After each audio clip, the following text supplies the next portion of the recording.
Hello everyone, कैसे हैं आप सब लोग। Welcome back to your own channel. आज हम लोग अपने सीरीज़ को कंटिन्यू करेंगे जो सैटर्न ट्रांजिट की सीरीज़ को हम लोग कर रहे थे गाइस। और ये वीडियो हिंदी में होगी फॉर हिंदी व्यूअर्स। इंग्लिश वाली वीडियो मैं थोड़ी देर में अपलोड कर दूंगा। आज जिस असेंडेंट के बारे में हम बात करेंगे और सैटर्न ट्रांजिट के बारे में बात करेंगे वो है हमारा वर्गो, कन्या लगन के बारे में आज हम बात करने वाले हैं। और कन्या लगन में शनि का गोचर कहाँ होगा, उसके क्या प्रभाव होंगे। फिर हमारा जुपिटर के गोचर से, केतु के गोचर से, जैसे हम हर बार बात कर रहे हैं, थोड़ा थोड़ा उनके बारे में बात करेंगे। मेजरली हम सैटर्न की गोचर के बारे में बात करेंगे। और एक और चीज़ जो मैंने आपको लास्ट वीडियो में भी बताई थी, वो बताई थी कि गोचर का सबसे ज़्यादा ज़रूरी, अगर आप किसी भी क्लासिकल टेक्स्ट में देखेंगे तो सबसे ज़्यादा मेंशन ये है कि गोचर को चंद्र लगन से देखना बहुत ज़रूरी है। तो जैसे ही हमारा लगन वाला वीडियोस, असेंडेंट वाले वीडियोस हमारे पूरे होंगे, फिर मैं उसके बाद आपको चंद्र लगन से सैटर्न के ट्रांजिट पे वीडियोस बनाऊंगा। ठीक है, जहाँ जहाँ भी चंद्र लगन हमारे जिस जिस साइन में जिसके लिए बैठा होगा उसके बारे में हम लोग बातें करेंगे। जैसे अगर इस चार्ट में देखें तो चंद्र लगन और लगन सेम है, तो इनके रिजल्ट्स ऑलमोस्ट सेम रहेंगे हर चीज़ के लिए। बट चंद्र लगन से देखना बहुत ज़रूरी है, क्योंकि देखिए जैसे लगन आप हो, आपकी बॉडी है, इसी तरीके से चंद्रमा मन है। मन के बिना कोई चीज़ नहीं हो पाती। कई बार सारे योग आपके चार्ट में जो आपको दिख रहे हैं कि लगन से बहुत अच्छे बन रहे हैं बट फिर भी सफल नहीं हो रहे, चीज़ें नहीं मिल रही, वो क्यों नहीं मिल रही होती? क्योंकि हम लोग उसको चंद्र लगन से देखना भूल जाते हैं। तो अगर आप सारे जगह देखो, कहीं भी किसी भी पुरानी बुक में या अच्छे टेक्स्ट में अगर आप लोग रीड करो तो आप लोग को समझ में आएगा कि सब ने, पुराने ऋषियों ने चंद्र लगन को बहुत ज़्यादा वैल्यू दी है। ठीक है, तो वो देखना बहुत ज़्यादा ज़रूरी हो जाता है हमारे लिए। चलिए अब हम इस वीडियो को स्टार्ट करते हैं। तो देखिए वर्गो वालों के लिए जो हमारा सैटर्न का, शनि का गोचर होगा वो इस हाउस में होगा, यानी कि 7वें घर में, क्योंकि शनि जो है वो मार्च के एंड में पाइसेस में आ जाएगा। अभी शनि यहाँ पर गोचर कर रहा है। ठीक है, तो जैसे ही आपका सैटर्न, आपका शनि जो है वो 7वें घर में आएगा कन्या लगन वालों के लिए, सबसे पहले उसकी तीसरी दृष्टि पड़ेगी आपके नवम भाव पे, फिर 7वीं दृष्टि पड़ेगी आपके लगन पे, और 10वीं पड़ेगी आपके चतुर्थ स्थान पे, चौथे घर पे। अब देखो, जैसे हमें हर बार पता है, हम लोग हमेशा बातें करते हैं कि मैंने लास्ट टाइम भी आपको बताया था कि सैटर्न चाहे टेम्परेरीली कनेक्ट करे, चाहे उसको परमानेंटली करे आपके नेटल चार्ट के अकॉर्डिंग, बट सैटर्न जब भी दृष्टियाँ डालता है वो उन हाउसेस को कनेक्ट कर देता है। ठीक है, तो यहाँ पर अगर आप एक चीज़ देखो तो सबसे पहले हम घर में बात कर लेते हैं कि अगर ये तीसरी दृष्टि आपके नवम भाव पर डालेगी तो ये आपको भाग्य के लिए थोड़ा सा, जब तक कि केतु का ट्रांजिट नहीं होता, ठीक है, बिकॉज अभी केतु भी इसको नवम दृष्टि से देख रहा है, तो भाग्य रिलेटेड चीज़ें थोड़ी सी उतनी अच्छी नहीं रहेंगी। और हो सकता है जब शनि का गोचर यहाँ पर हो तो हो सकता है पिता को लेकर थोड़ी सी दिक्कतें बढ़ सकती हैं। ठीक है, क्योंकि तीसरी दृष्टि शनि की थोड़ी सी एफर्ट्स कराने वाली, थोड़ा रुकावट देने वाली, दिक्कत देने वाली होती है। धीरे धीरे उसको वो ओपन करता है। और जैसे कि केतु की भी दृष्टि यहाँ पे पड़ रही है तो केतु वैसे भी रुकावट डालता है। देखो, अगर आप देखो तो केतु की नवम दृष्टि यहाँ पे पड़ रही है, पर ये पड़ेगी जून तक। जून के एंड में शायद केतु का गोचर हो जाएगा यहाँ पर, और उसके बाद आपके भाग्य की चीज़ों को लेके और पिता को भी लेकर अगर आपके कोई चीज़ें चल रही हैं तो वो ठीक होने के चांसेस बहुत ज़्यादा बढ़ जाते हैं। ठीक है, तो ये हमारी बात हो गई जो नवम घर में यहाँ पर आपका शनि की दृष्टि पड़ेगी। और देखो, अगर कोई लॉन्ग डिस्टेंस ट्रैवल के बारे में सोच रहा है या कहीं जाने आने का सोच रहा है तो उसके लिए, जैसे मैंने आपको बोला कि शनि की तीसरी दृष्टि जो होती है वो निरंतर प्रयासों के लिए होती है, तो वो आपको निरंतर प्रयास कराएगी। ठीक है, आपको उसके लिए प्रयास करने पड़ेंगे, तब जाके आपको कहीं उसमें सफलता मिलेगी। अगर आप लोग सोचें कि ऐसे ही आप गोचर हुआ है, यहाँ पर देख रहा है शनि, आपको वो दे देगा, नहीं, उसमें थोड़े से प्रयासों की ज़रूरत पड़ेगी, तब जाके आपको मिलेगी, पर मिलने के चांस बढ़ जाएंगे। ठीक है, अब एक चीज़ आप और देखना कि कन्या लगन वालों के लिए, एक सेकंड, हाँ, कन्या लगन वालों के लिए ये जो शनि का गोचर मैंने आप लोगों को बताया वो हो रहा है 7वें घर में। 7वां अगर हम कालपुरुष जन्म पत्री के हिसाब से देखें तो लिब्रा होता है। ठीक है, और लिब्रा में शनि उच्च का होता है, तो 7वें घर में शनि के रिजल्ट्स अच्छे मिलते हैं, स्पेशली रिलेटेड टू आपके क्योंकि 7वां हाउस मासेस का होता है। तो आप अगर ऐसे किसी काम में हैं जहाँ मासेस से कनेक्ट हो रहे हैं, या आप ऐसा किसी काम में जहाँ पे आप पब्लिक प्लेटफॉर्म पे जा रहे हैं, चाहे वो सोशल मीडिया का ही हो, चाहे वो एक्चुअल लोगों के सामने खड़े होके, जैसे कि पॉलिटिशियंस का होता है, तो सातवां घर वहाँ पे बहुत इंपॉर्टेंट हो जाता है और शनि वहाँ पे बड़ा अच्छा माना जाता है। शनि को एक तरीके से देखा जाए तो सातवें घर में शनि उच्च का होता है, क्योंकि तुला राशि होती है सातवें घर में। तो आप यहाँ मान के चलें कि ये शनि के लिए एक अच्छा प्लेसमेंट है।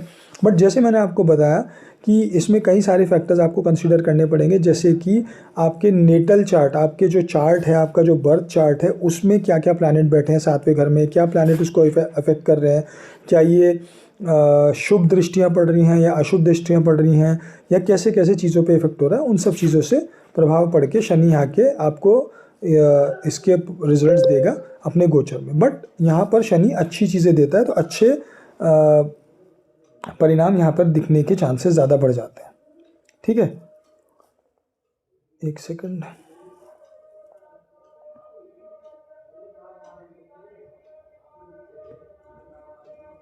ओके, सो अच्छा, एक चीज़ जो मैं आपको और बताने वाला था, मैंने आप लोगों को बताया था शुरुआत में जब हमने ये सीरीज़ शुरू करी थी, अगर आप लोगों को ध्यान हो तो मैंने आपको बताया था कि लगभग मार्च एंड से या मार्च मिड से और मई एंड तक ये जो पाइसेस साइन है, यहाँ पर लगभग 7 प्लैनेट्स का इफ़ेक्ट रहेगा, लगभग।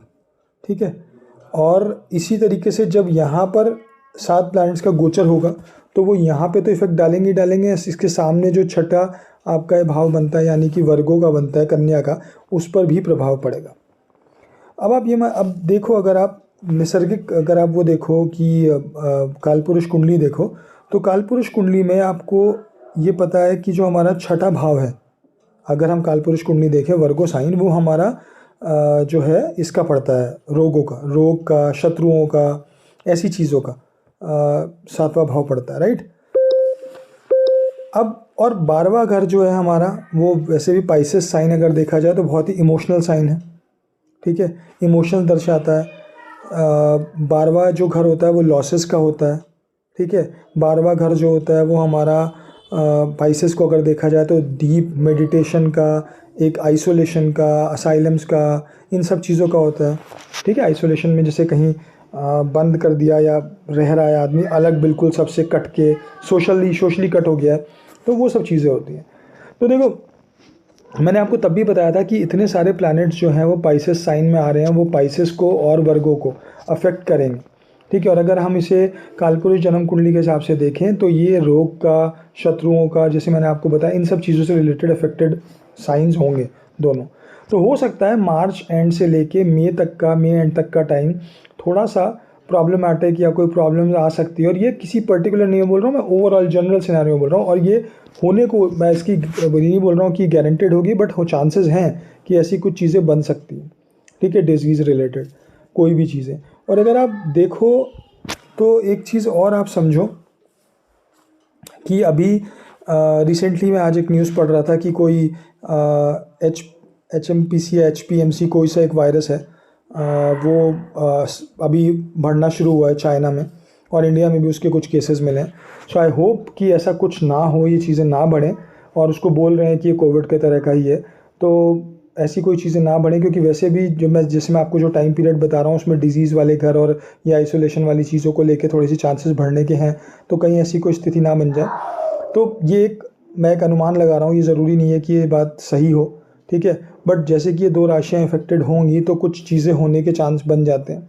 और अभी आप देखो तो बहुत ही सरफेस लेवल पर है, बट कुछ चीज़ें दिखाई दे रही हैं कि कुछ केसेस ऐसे आए हैं, चीज़ें बढ़ने के चांस लग रहे हैं। तो just be very careful all of you, थोड़ा सा प्रिकॉशंस लें तो हर किसी के लिए ज़्यादा ज़रूरी है, और ऐसे टाइम पे तो लेनी भी चाहिए जब ऐसे कोई वायरस वगैरह फैलते हैं। तो ये एक जनरल मैसेज मुझे देना था एक्चुअली वीडियो से पहले ही, बट मैं भूल गया, तो इसलिए मैंने आप लोगों को सबको बताया। तो प्लीज़ थोड़ा सा इसके बारे में कॉशियस रहें मार्च से लेके और मई एंड तक। उसके बाद चीज़ें चेंज होना शुरू हो जाएंगी, बट ये 2 राशियाँ काफ़ी अफेक्टेड रहेंगी उस टाइम पे। चलिए, तो अभी वर्गो स्पेशली जिनका लगन हो जाएगा उनके बारे में आज हम बात भी कर रहे हैं, और ये टॉपिक दोबारा से उठ गया। तो आप देखो, एनर्जीज ऐसे ही सर्कुलेट करती हैं चार्ट को लेके। तो वर्गो वाले को, लगन वालों को मैं बोलूँगा कि थोड़ा सा केयरफुल रहें, स्पेशली अपने आप को लेके, अपनी हेल्थ को लेके ड्यूरिंग दैट टाइम पीरियड। मतलब ये नहीं कि हमेशा ही, बट सिर्फ ड्यूरिंग दैट टाइम पीरियड आप लोग थोड़े से उस चीज़ को लेके केयरफुल रहें, तबीयत को या अपने स्वास्थ्य को लेकर। चलिए, तो हम बात कर रहे थे कि सैटर्न यहाँ से हमने 9th हाउस की बात कर ली थी, थर्ड एस्पेक्ट, फिर आपके लगन में आता है और आपके चौथे भाव को देखता है। अब देखो, जैसे मैंने आपको बताया था, सबको पता है लगन और चौथे भाव के बारे में, जो मैं चीज़ें रिपीट नहीं करूँगा। प्रॉपर्टी को रिलेटेड है, मदर को लेके है, ठीक है, और लगन आपसे रिलेटेड हो गया आपकी चीज़ों को, तो आपकी हेल्थ को भी लेके। So you have to be careful, क्योंकि वो बैठ के छठे भाव को यानी वर्गो साइन को देख रहा है, वो आपके लगन में पड़ रहा है, तो ऑब्वियसली थोड़ा सा हेल्थ रिलेटेड इश्यूज़ होने के चांसेस हैं। तो आप लोग थोड़ा सा, या फिर ये कह लीजिए कि जितना ज़्यादा आप प्रयास या जितना ज़्यादा अपने एफर्ट्स लगाएंगे अपनी हेल्थ को लेके या उसके प्रति सतर्क रहेंगे, उतना ज़्यादा आप लोग के लिए अच्छा होगा। थोड़ी सी भी, क्योंकि शनि देखो कर्मों के अनुसार फल देते हैं, तो अगर आप उसमें कर्म नहीं करेंगे या थोड़ा सा आप उसमें लीनियंट हो जाएंगे तो डेफिनेटली प्रॉब्लम्स आ सकती है। So just be very careful. एक चीज़ और जो मुझे लग रही है और जो मैं देख के आप लोगों को बताना चाहता हूँ, देखो 4th हाउस भी मासेस से रिलेटेड होता है, 7th हाउस भी मासेस से रिलेटेड होता है, लगन होते हैं आप। तो अगर कोई भी आदमी पब्लिक प्लेटफॉर्म पे काम कर रहा है, चाहे वो सोशल मीडिया हो, चाहे वो चाहे वर्चुअली हो, चाहे वो रियल हो, कहीं ना कहीं अगर आप सोशली या बड़े प्लेटफॉर्म पे कनेक्ट हो रहे हैं, लोगों से कनेक्ट कर रहे हैं, तो यहाँ पे शनि का गोचर आपको उन चीज़ों से फ़ायदा देगा। चांसेस बहुत ज़्यादा बढ़ जाते हैं, क्योंकि शनि एक तो अपने 7वें लिब्रा के साइन में, यहाँ पे अगर 7वें घर में आता है, जो लिब्रा का कालपुरुष में लिब्रा साइन या तुला राशि होती है, तो उसमें आके शनि वैसे भी उच्च की चीज़ें देता है, उच्च के रिजल्ट देता है, तो वो मासेस से कनेक्ट कराएगा। तो ऐसे चांसेस बन सकते हैं, अगर आप इन किसी प्लेटफॉर्म पे हैं या जाना चाह रहे हैं, तो वहाँ आप और अच्छा कर सकते हैं। पहले से है तो और अच्छा कर सकते हैं, नहीं है तो हो सकता है आप धीरे धीरे कनेक्ट होने लगे, तो ये अगले 2.5 साल आपको वहाँ पर जोड़ सकते हैं।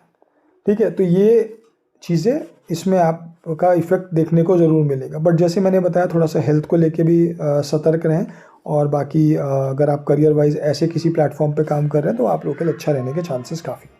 ठीक है, अब उसके बाद जैसे मैंने आपको हर वीडियो में बोला है कि इसके ट्राइन को देख लीजिए आप। जहाँ भी आपकी जलीय राशि है, जैसे कि ये तो पाइसेस हो गया, आपकी जहाँ भी कर्क है और जहाँ आपकी वृश्चिक है, उनमें बैठे हुए प्लैनेट्स को आप देख लीजिए, क्योंकि ये ट्राइन में आती हैं। ठीक है, दोनों राशियाँ जहाँ शनि गोचर करेगा, तो इनसे, और शनि आपके करियर को रिलेट करता है, तो ये दोनों साइन में या इनमें बैठे हुए प्लैनेट आपके करियर में उस टाइम पे बहुत इंपॉर्टेंट रोल प्ले करेंगे। और कहीं आपकी दशा भी इनसे मिलती जुलती चल गई, तो खैर वो और डिटेल टॉपिक है जिसके बारे में हम कभी बात करेंगे।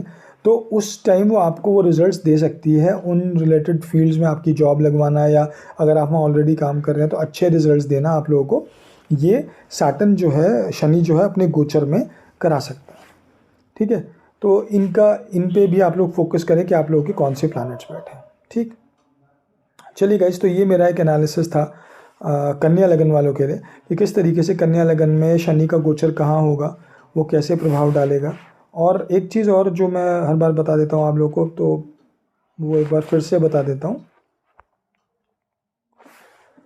जब शनि आपका यहाँ गोचर करेगा और आपका जुपिटर जो है वो यहाँ आ जाएगा, लगभग मई के आसपास, मई में आ जाएगा शायद, तो आप देखो, और केतु आपका यहाँ आ जाएगा जून के बाद, तो आपके 4th हाउस पे सबसे ज़्यादा फोकस हो जाएगा। 10th एस्पेक्ट से जाएगा, 7th एस्पेक्ट से जाएगा, और ये 5th से जाएगा। तो जब तक केतु नहीं है तब तक तो यहाँ पे जो भी रिजल्ट्स हैं, अगर प्रॉपर्टी को लेके हैं, आपकी मदर को लेके हैं, तो बहुत अच्छे रिजल्ट्स मिलेंगे, हैप्पीनेस को लेके मिलेंगे। केतु के आने के बाद थोड़ा सा उनमें डिफरेंस आएगा, बट ओवरऑल रिजल्ट्स, आपका फोकस जो है अगले 2.5 साल या 1.5 साल तो एटलीस्ट इस 4th हाउस रिलेटेड चीज़ों में ज़्यादा रहेगा, बिकॉज यहाँ पे आपके 3 प्लैनेट्स का इफेक्ट पड़ेगा। तो इसके ऊपर भी फोकस रखिए, अलॉन्ग विद अदर चीज़ें जो मैंने आपको बताई हैं। तो यहाँ पर भी आपको उनसे चीज़ें संबंधित कार्यों से आपको लाभ भी हो सकता है, आप उनकी तरफ जा भी सकते हैं, आप वो कार्य भी कर सकते हैं। प्रॉपर्टी रिलेटेड चीज़ों में भी जाने का, अगर किसी का करियर रिलेटेड भी है तो वहाँ भी उसको फ़ायदा डेफिनेटली मिलेगा, क्योंकि सैटर्न से 10वां घर, जो कि खुद कर्म होता है, 10वां किसी भी प्लैनेट से, और सैटर्न तो खुद ही कर्मदाता है, कर्मा प्लैनेट है, तो उनसे 10वां यानी कि करियर रिलेटेड चीज़ें, अगर प्रॉपर्टी से है, व्हीकल से है, आपकी इन चीज़ों से रिलेटेड है, कुछ भी इंटीरियर डिज़ाइनिंग का है, कुछ हाउस से रिलेटेड है, लैंड से रिलेटेड है, तो वहाँ पर आपको फ़ायदे होने के चांसेस काफ़ी अच्छे हैं। ठीक है, सो चलिए गाइज, ये मेरा एक स्मॉल एनालिसिस था वर्गो लगन के लिए, कन्या लगन के लिए। आई होप आपको वीडियो अच्छा लगा हो तो प्लीज़ चैनल को सब्सक्राइब करें, वीडियो को लाइक करें, शेयर करें, कमेंट करें, जो भी आपका कमेंट हो मैं आंसर करूँगा। और अगले असेंडेंट का वीडियो जल्दी लाते हैं, और इंग्लिश वाला मैं थोड़ी देर में अपलोड करता हूँ। चलिए guys, thank you so much, bye.